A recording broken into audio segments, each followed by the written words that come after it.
52 millimeter tumor ascending in the ascending colon. The tumor, before even the GI called for the results on the colonoscopy. That was my dad. We saved his life. True story. And, it happened on a Saturday running a tumor board with Seqster.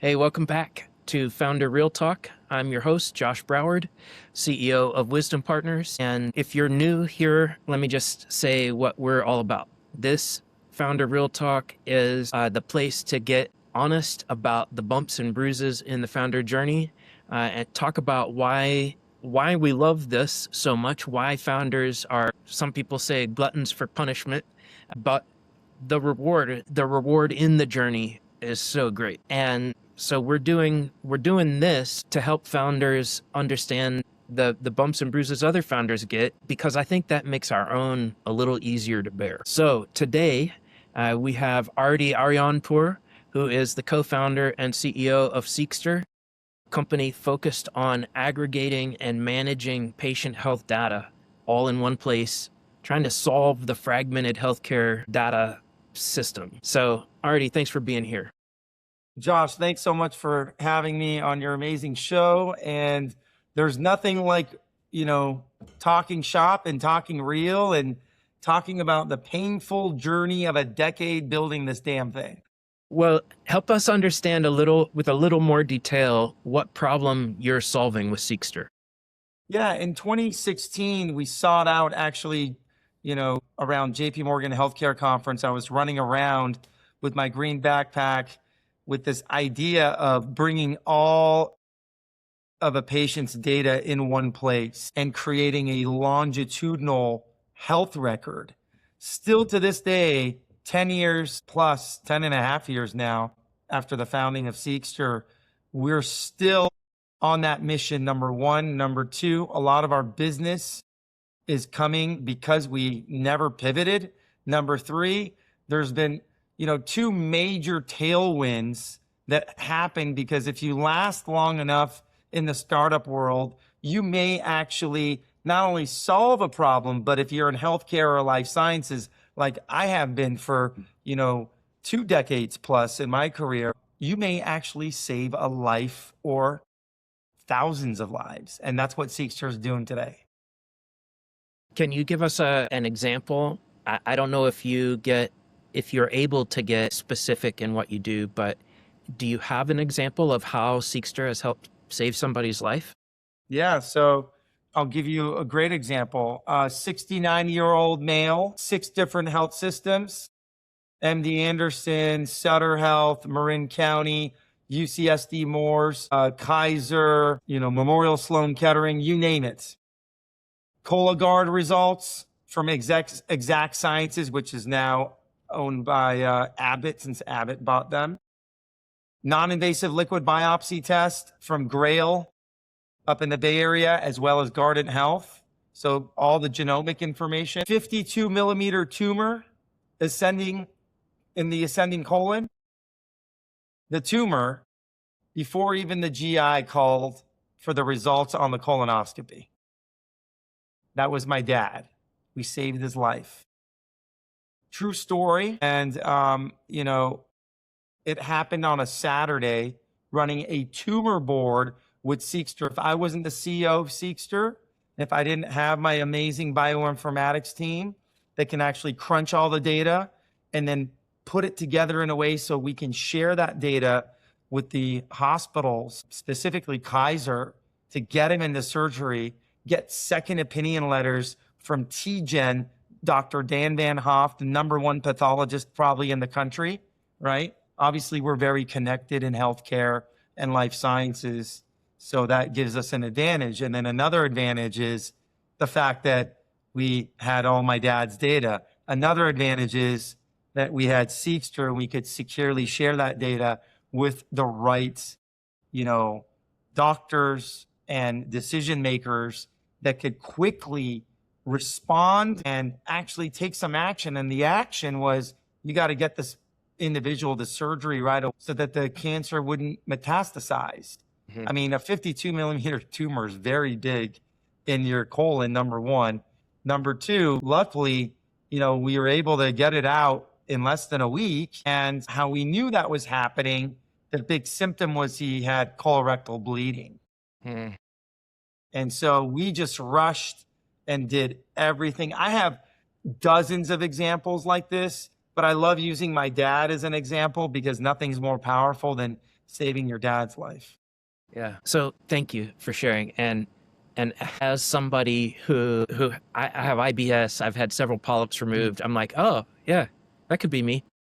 It could be you. Yeah. It could be you. And time to intervention, if we're talking about oncology in general, time to intervention is key. And that's where Seqster just outperforms anything out there. It's with one click, you get a patient's data.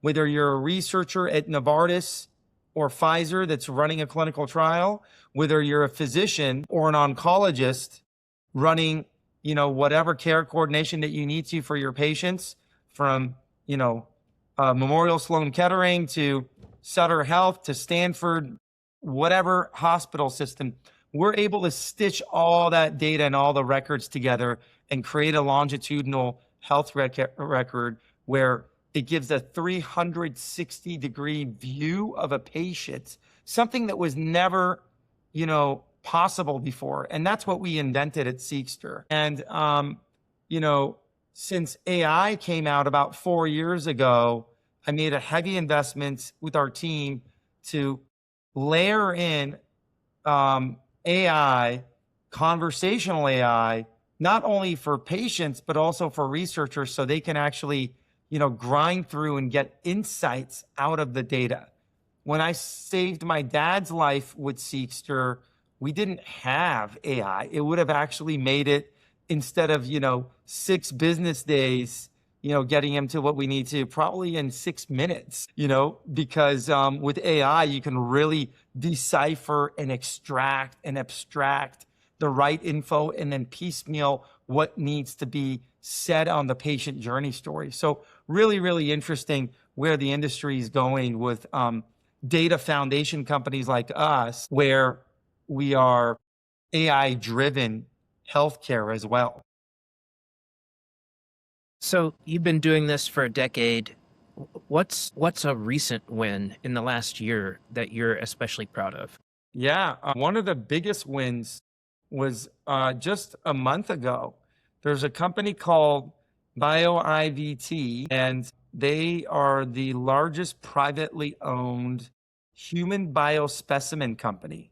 And they came to us because of our technology, because they wanted to combine human biospecimens with pulling the medical records to match that information. And again, we're the first company that is able to create something called one-click sites, where these clinical sites that have these biospecimens and, they don't have the other piece of the data, the last mile connectivity of data, I call it.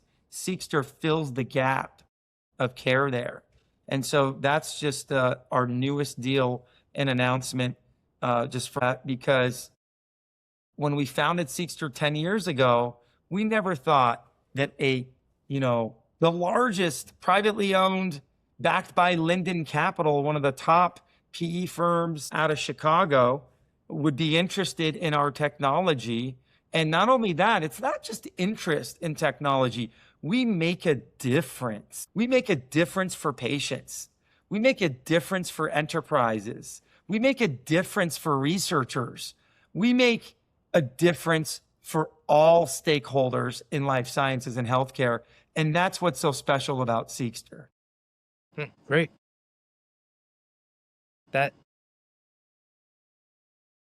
It must be, I can tell from how you're talking about it, you share that you mentioned three different groups you make a difference for.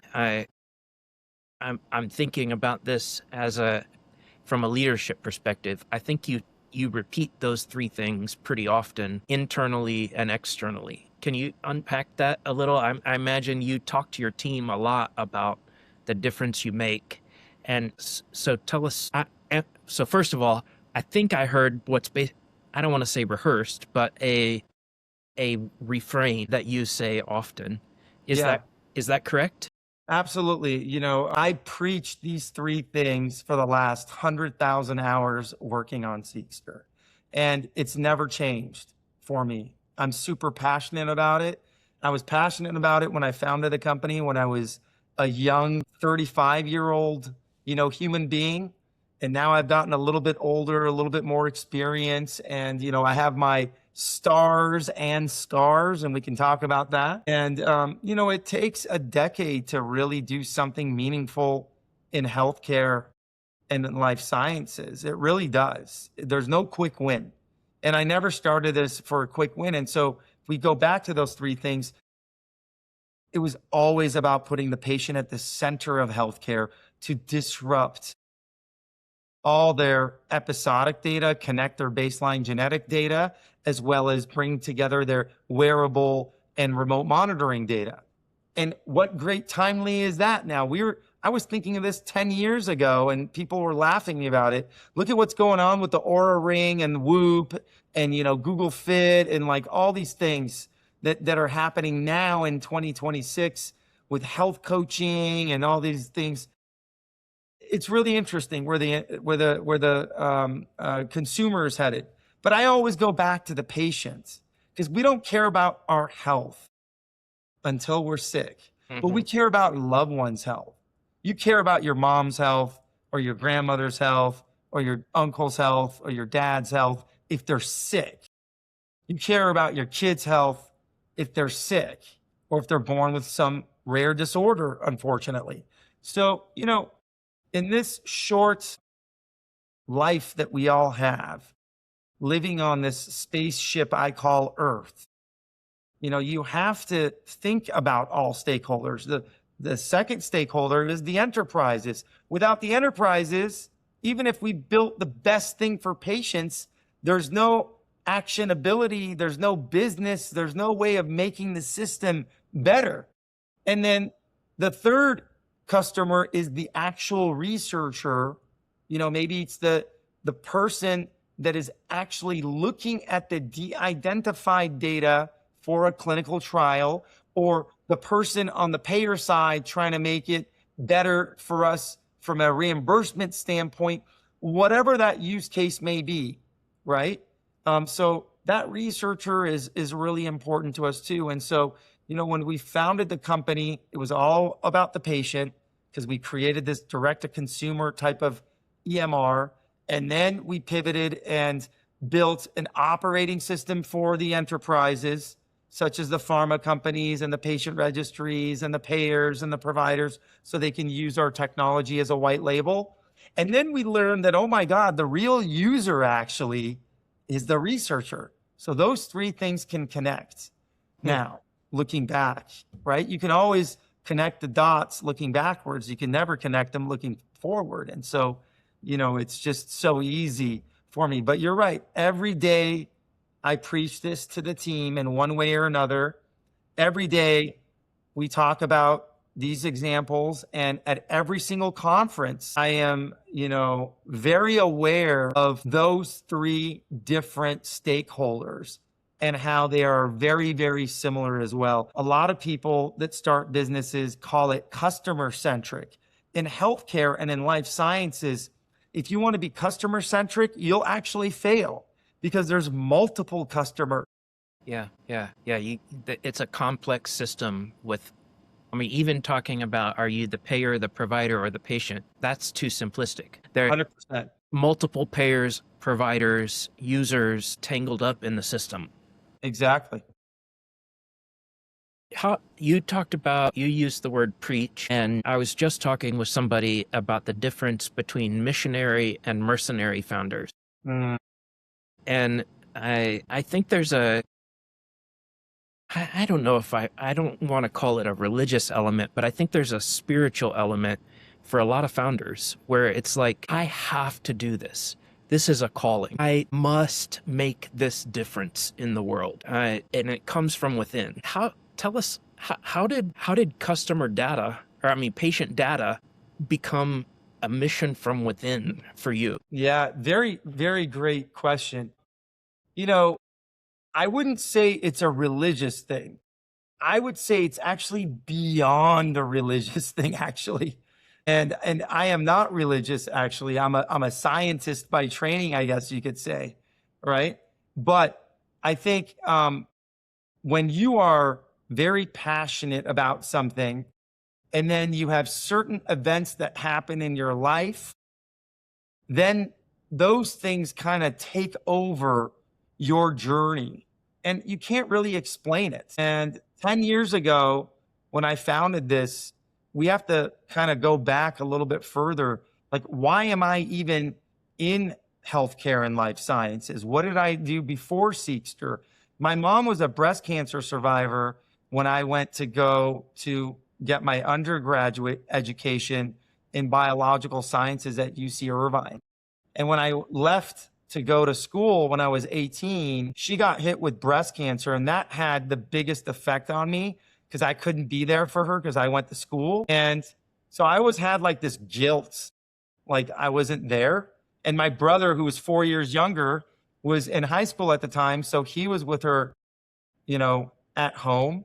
But I was busy in school and I was busy doing my thing. And so, after finishing my undergraduate degree in biology and then going to grad school and then, getting a bunch of, corporate executive roles in my 20s and being ultra successful and then landing my first startup when I was 28 years old. That's when things really changed for me because I saw how clinical diagnostics and genome sequencing actually affects women's health. And I wish my mom had that opportunity in the late 90s when I was in undergrad. Long story short, in my past life, I fought actually Myriad Genetics in federal court with 4 other execs with our last company where we built it into a $1 billion company out of $3 million only invested. I was the senior vice president of that company. And the whole premise was the mission of actually freeing gene patents for BRCA1 and BRCA2, known as BRCA1 and BRCA2 genes, which most women that get breast cancer carry, or if they have, those genes, then they're much more susceptible to getting breast cancer, 80+% chance. And this company, Myriad Genetics, was siloing all the data. They had sequenced over 1 million people like my mom. And because they had the patents on the gene, you could only go to their lab.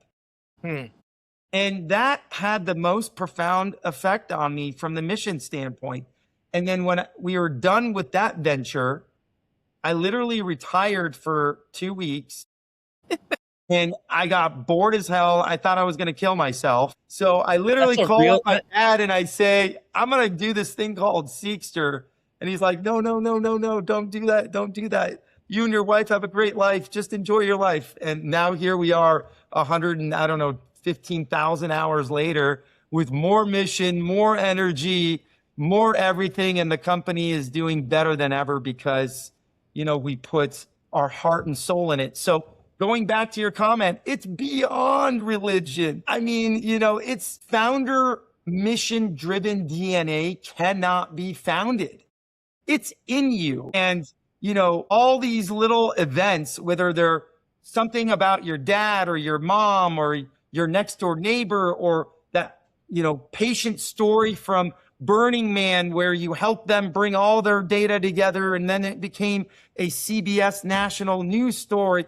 All these things just add up to, wow, you know what? I'm really making a difference. I have to do this. I was chosen to do this. And if I wasn't chosen to do this, I better become perfect at it and learn how to really play this role. There's no other choice. Yeah, my grandfather was a evangelical preacher, and just the way you're describing this, he said to me, he's like, Josh, don't you ever become a pastor unless you'll go to hell if you don't.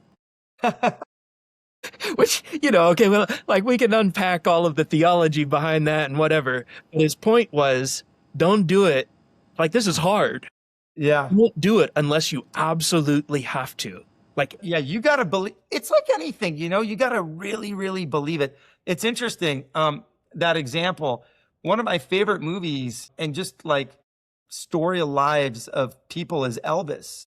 Elvis would not be who he was if he didn't grow up in that environment of actually being, preached at.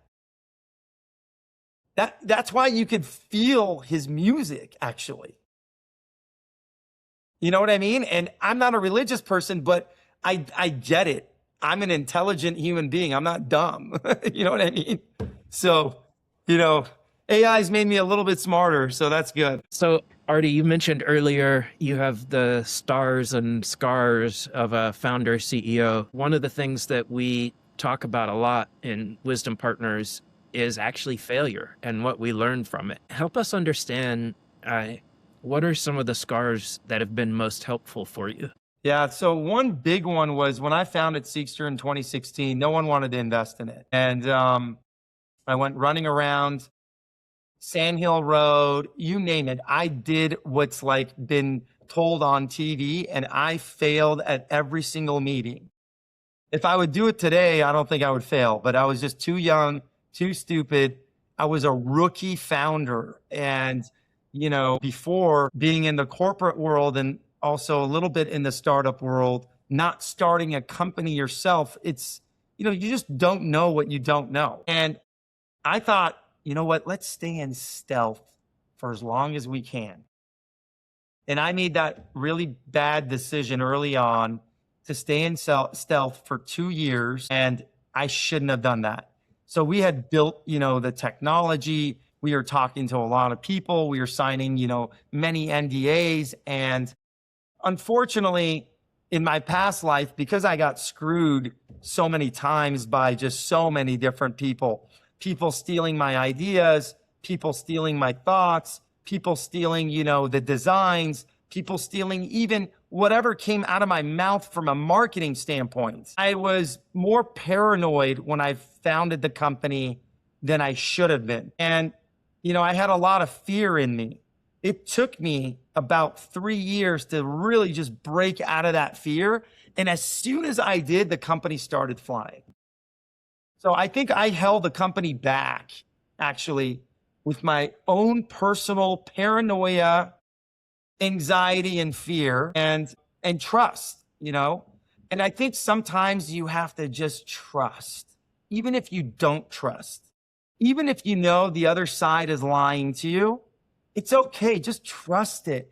And I've learned that somehow it works its way through. I don't know how. It just does. You have to still be careful, right? I'm not saying give your blueprints of your company to, some random Joe Schmo. But, when you're in, let's say, a deal negotiation, when you're in, a partnering or collaboration with, a big academic center, way different the way you deal with it than when you're partnering with a big pharma company or an investor. A ton of investors, were trying to take advantage of Seqster early on too. And I learned, not to give in to that. I had so many amazing term sheets at super high level valuations, but then you looked in the details of things and it was like, they're going to own you, right after you sign on the dotted line. And so time and patience, if you can create that for yourself, is an advantage. And I can say that now going through what I've gone through. And, running Seqster, I make it look easy, right? It's like eating glass, I say. It is very, very, very difficult. It's been a very hard, complex road to get to where we are. And only our, my co-founders and our employees understand how hard it has been. Our own investors don't even understand how hard it's been because they're not the ones getting up day in and day out. It doesn't matter if it's Memorial Day weekend, Christmas, New Year's. We work 24/7. I don't remember the last minute I took off. There's no such thing as off time. There is absolutely no such thing. There's always an email. There's always a text. There's always a phone call. There's always 100 things that are happening. Talk to us a little about the role of fear and anxiety for founders and the skill or the discipline of managing that. I'll preface it with a little bit. One of my favorite, well, I don't know my favorite, one of my favorite leadership titles, book titles. Yeah. The book is good, but the title is fantastic, is Leadership Anxiety, Managing Yours and Theirs. Like, anxiety is such a part of the leadership process. How does that, you talked about it holding you back at the beginning, and even now, it's kind of like eating glass. The glass kind of is a lot of it is shaped by anxiety. What has that process been like for you? So in the early days, it was just, I was inexperienced, right? And I didn't know how to deal with my feelings. It's more on the psychology end, I think, right? It's all up here. That's where it really stems from. And it gets related, I guess, to your gut too, right? When you have a lot of anxiety over, oh my God, I'm not going to get the term sheet. I'm not going to get this deal. I'm not going to be able to pay payroll. I'm not going to be able to get health insurance for the team. Whatever that may be, there's so much that goes into building a company, right? Being an entrepreneur is a privilege, and most people don't understand that. That's why 99.9% of startups fail, right? But back then, I wish I would have had a little bit of more support. I didn't reach out for it because I thought I was Superman and I could kind of take it. And it probably, took a couple of years off my life, right? It hurt me in certain ways. I went into pretty deep depression during the Seqster journey, but I did a great job just hiding it. I do a great job hiding it. And it's, I came from a lot of pain and suffering as a child. And so, for me, it was a little bit different because I would just relate it into the fact, like, this isn't the end of the world. Like, we're going to be okay. And I try to kind of talk myself most of the time in the shower or on my runs were my therapy to myself. Yeah. But I probably should have hired a therapist early on. I think beyond even a life coach, I had board of advisors and things like that, but they're just not helpful in the personal side when you're talking about, your feelings and, just humanistic things that you don't want to share with someone else because it can be seen as a weakness. Yeah. And when you're an early founder, you don't want to talk about that. Of course, I'm a successful founder now, so I can talk about it. I can talk about the bad, the ugly, and the good, and the great. And you can actually see it. You can actually hear it in my voice. You can experience the experiences that I had by just giving some examples. Foundation to other founders, though, today would be to find the best business partner, because you don't want to be going solo founder. And I know a lot of people think because of AI, you can go solo founder. I always tell people it's better to own 1% of $1 billion than 100% of $100,000. So if you're thinking about your cap table and your shares and all these things, like, you got to be giving to your team. And the founders that actually give and share the shares are the ones that are most successful. Yeah. A smaller slice of a bigger pie can be a really good thing. And it also resonates to the pain that you have too, because then you have a better support system. You can trust people that are going through the same thing, that own the same thing as you. and that are passionate about making a difference. Because, there's so many books on startups, as you know, but there's really no book on how to make it successful. Yeah, you can't. There's not a recipe. It's not. There's no foolproof plan. And Absolutely not. I think something you mentioned is really interesting to me. It's kind of the intersection of business and personal, because I mean, we say this a lot with our clients. It's always a little bit business and a little bit personal. Sometimes it's more one than the other, but it's always some of both.